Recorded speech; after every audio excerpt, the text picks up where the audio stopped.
think dinosaur, and most of us think this. The 1993 classic film Jurassic Park, with its dinosaur resurrection experiment gone wrong, and its embattled hero, famed paleontologist Alan Grant. You consulted on that movie. I did consult on all those movies. And they said the guy Alan Grant was you. Yes, yeah, well, fortunately he didn't get eaten. Meet Jack Horner, the real-life Alan Grant.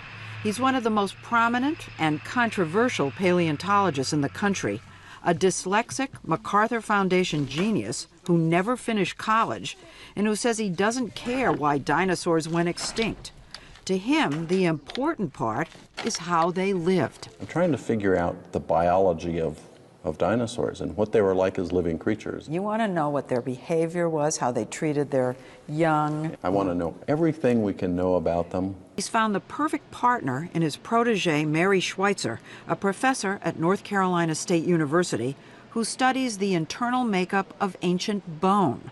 She let us in on the paleontologist's trick for telling dinosaur bone from rock. You don't just look at it. Touch your tongue to that.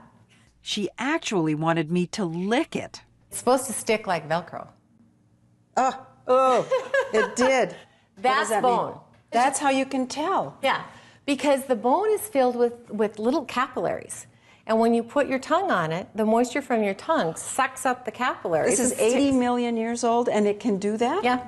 Oh, my God. Rocks don't do that. The tricky thing about Schweitzer's work is that she needs to get her hands on the insides of dinosaur bones, which means literally breaking the bones apart and sometimes dissolving pieces of them in acid. Most paleontologists won't let her near their precious finds. Jack is the only paleontologist out there who lets me dissolve his dinosaurs.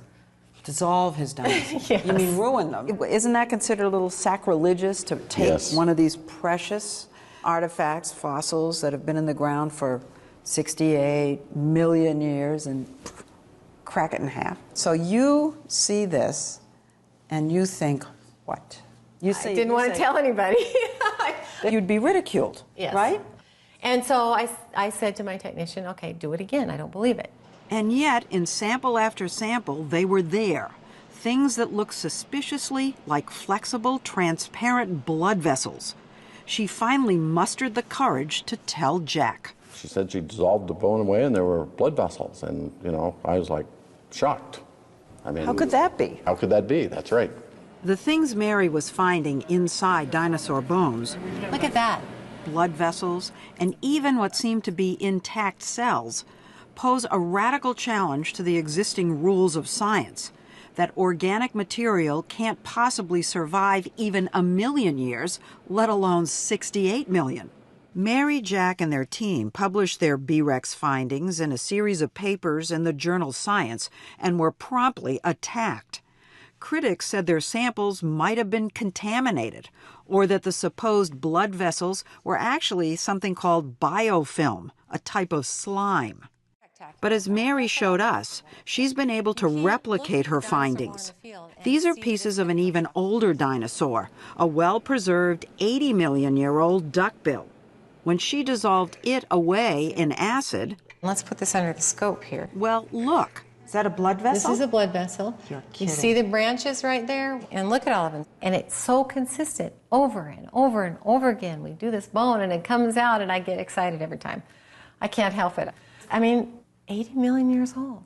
Mary published her new results last year, and while some of her critics have been swayed, the controversy still rages, and the stakes are high. If blood vessels can survive 80 million years, what about DNA?